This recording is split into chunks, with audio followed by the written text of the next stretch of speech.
Hello friends, एक बार फिर आपको बहुत बहुत स्वागत है। दोस्तों आज की इस वीडियो में हम यहाँ पर बात करने वाले हैं यूपी डीएलएड 2024-25 में नए एडमिशन के बारे में। जी हाँ दोस्तों, उत्तर प्रदेश में डीएलएड या जिसे आप बोलते हैं पीटीसी, तो डीएलएड बीटीसी में जो ऑनलाइन एडमिशन के लिए आवेदन है वो कब से स्टार्ट होंगे, आज की इस वीडियो में हम बात करेंगे।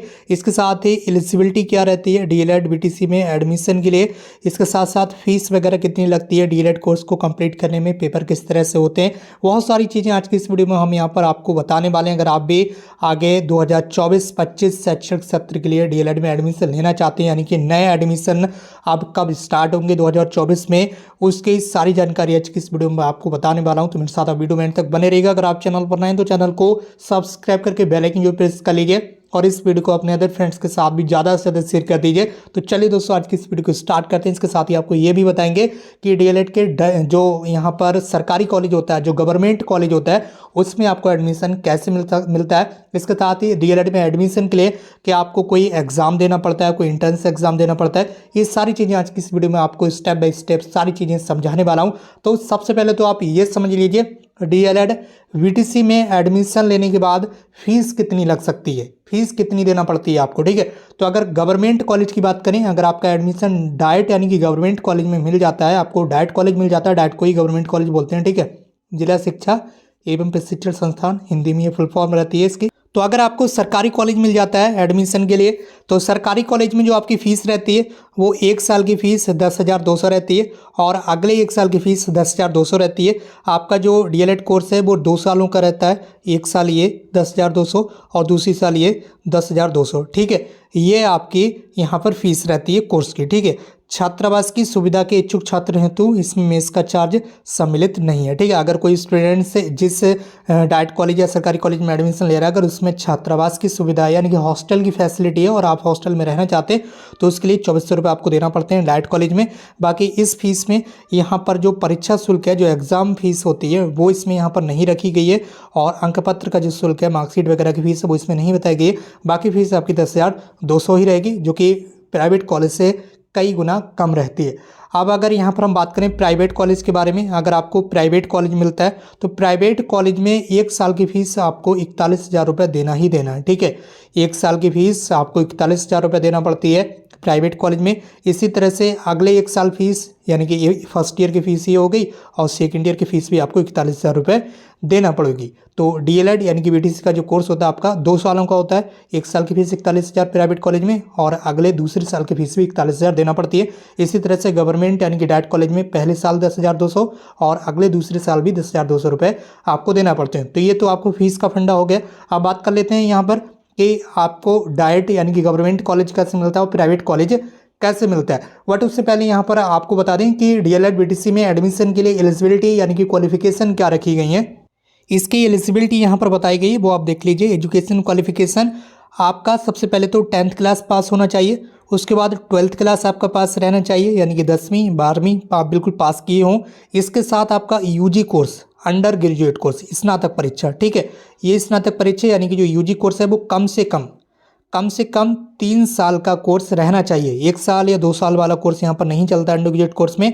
तो कम से कम 3 साल या 3 साल से ज़्यादा का आपका कोई भी अंडर ग्रेजुएट कोर्स कंप्लीट है, बिल्कुल कोर्स कंप्लीट रहना चाहिए। फाइनल ईयर तक का जो रिजल्ट है वो डिक्लेयर रहना चाहिए यानी कि घोषित रहना चाहिए, तभी आप डीएलएड में एडमिशन के लिए आवेदन कर पाएंगे। तो 10वीं क्लास 12वीं क्लास और कोई भी स्नातक का आपका कोर्स हो, अंडर ग्रेजुएट कोर्स, जिसका कोर्स की जो ड्यूरेशन हो वो कम से कम 3 साल वाला कोर्स रहना चाहिए। जिसकी बीए 3 साल का रहता है, बीएससी 3 साल की रहती है, बीकॉम 3 साल का रहता है, या अदर कई सारे कोर्सेज होते हैं जो 3 साल के रहते हैं, या 3 साल से ज़्यादा का कोई कोर्स हो सकता है जिसकी बीटेक 4 साल का होता है। ठीक है, बीए एलएलबी 5 ईयर्स का होते हैं। तो इस तरह से कोई भी 3 साल या उससे ज़्यादा साल का कोई कोर्स है वो आपका कंप्लीट रहना चाहिए। बिल्कुल फाइनल ईयर तक का जो रिजल्ट है वो डिक्लेयर रहना चाहिए, घोषित रहना चाहिए ऑनलाइन आवेदन करने की डेट के वाले दिन। ठीक है, जिस दिन आप ऑनलाइन फॉर्म फिल कर रहे हैं उस दिन तक आपका फाइनल ईयर का जो रिजल्ट है वो घोषित रहना चाहिए, तभी आप डीएलएड बीटीसी में एडमिशन के लिए आवेदन कर सकेंगे। इसके साथ ही यहाँ पर यह भी बताया गया कि माध्यमिक शिक्षा परिषद उत्तर प्रदेश प्रयागराज सीबीएसई या फिर आईसीएसई से मान्यता प्राप्त संस्थानों से ही हाई स्कूल और इंटरमीडिएट या उसके समकक्ष घोषित परीक्षा जो है वो उत्तीर्ण रहना चाहिए और विधि द्वारा स्थापित और यूजीसी से मान्यता प्राप्त विश्वविद्यालय महाविद्यालय से आपकी स्नातक परीक्षा कम से कम 50% अंकों के साथ है आप उत्तीर्ण होना चाहिए। ठीक है, जो आपका अंडर ग्रेजुएट कोर्स है वो आप 50% मार्क्स के साथ पास होना चाहिए, तभी आप इसमें एडमिशन के लिए एलिजिबल रहेंगे। इसके साथ एक चीज़ और यहाँ पर बताई गई है, SC category, ST category, OBC category, इसके अलावा पीएच कैटेगरी और फ्रीडम फाइटर, और यहाँ पर ये सारी चीज़ें बताई गई हैं, ठीक है। और भूतपूर्व सैनिकों के लिए न्यूनतम अंकों में 5% की छूट रहेगी। जो अंडर ग्रेजुएट कोर्सेज है उसमें अगर आप जनरल कैटेगरी से बिलोंग करते हैं तो आपको 50% लाना है। जनरल कैटेगरी के अलावा अगर आप किसी भी रिजर्व कैटेगरी से बिलोंग करेंगे तो अगर आपके ग्रेजुएशन में 45% मार्क्स हैं तब भी आपका जो एडमिशन है वो हो जाएगा, ठीक है, रिजर्व कैटेगरी के लिए। बाकी पीएच कैटेगरी के लिए भी 45% पर ही हो जाएगा। और जो यहाँ पर फ्रीडम फाइटर है या एक्स सर्विस मैन है आर्मी के लिए, तो उनके लिए भी यहाँ पर 45% पर ही आपका जो एडमिशन है उसके लिए आप आवेदन कर पाएंगे। यहाँ पर एज लिमिट भी बताई गई है कि आपकी जो एज है वो कम से कम 18 साल रहना चाहिए और ज़्यादा से ज़्यादा बस 35 साल ही रहना चाहिए। ये चीज़ यहाँ पर आपको ध्यान देना है, ठीक है। तो 18 से 35 साल आपकी जो एज लिमिट है वो भी यहाँ पर बताई गई है। इसके साथ ही यहाँ पर ये भी बताया गया, कुछ चीज़ें बताई गई हैं।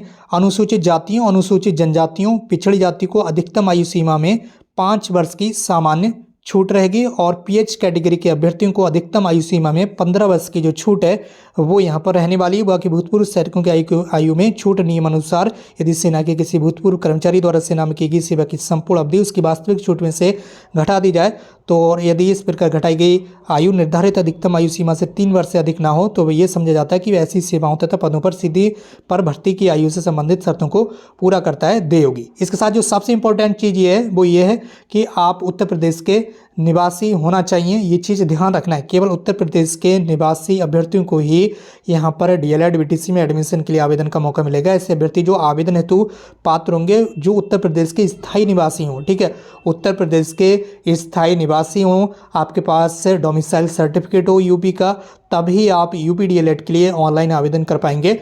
ये चीज़ आपको यहाँ पर ध्यान देना है। चलिए, ये सारी एलिजिबिलिटी आपको पता चल गई, ठीक है, कि उत्तर प्रदेश के निवासी होना चाहिए आप, स्थायी निवासी, और एजुकेशन क्वालिफिकेशन भी आपको पता चल गई, 10th + 12th कंप्लीट रहना चाहिए और यूजी कोर्स आपका कंप्लीट रहना चाहिए यहाँ पर 3 ईयर का, कम से कम 3 साल वाला। तो ये सारी एलिजिबिलिटी रहेगी। अब यहाँ पर बात कर लेते हैं कि क्या आपको इंट्रेंस एग्जाम देना पड़ता है, तो इसका जवाब है बिल्कुल नहीं। डीएलएड बीटीसी यूपी में, यूपी की यहाँ पर बात की जा रही, यूपी में डीएलएड बीटीसी कोर्स करने के लिए आपको किसी भी तरह की इंट्रेंस एग्जाम वाली जो परीक्षा है वो नहीं देना पड़ती है।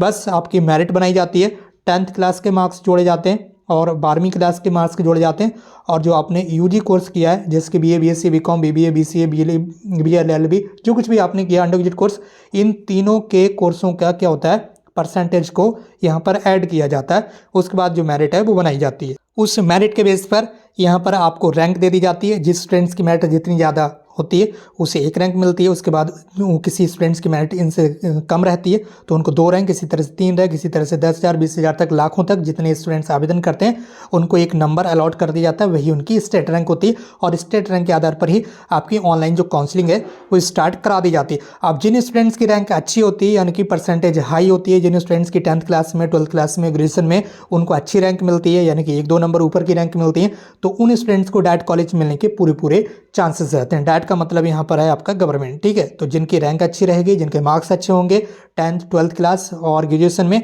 उनको गवर्नमेंट कॉलेज मिल जाता है। यहाँ पर किसी भी तरह का एंट्रेंस एग्जाम आपका नहीं होगा, बस आपके 10th क्लास, 12th क्लास और ग्रेजुएशन में अच्छे मार्क्स रहना चाहिए तो आपको आसानी से जो डायरेक्ट यानी कि गवर्नमेंट कॉलेज है वो मिल जाएगा। इस वीडियो को शेयर जरूर कीजिए फ्रेंड्स, हर भाई बहन के साथ। इसके अलावा अगर आपका और कोई क्वेश्चन है तो नीचे कमेंट बॉक्स में जरूर टाइप कीजिए।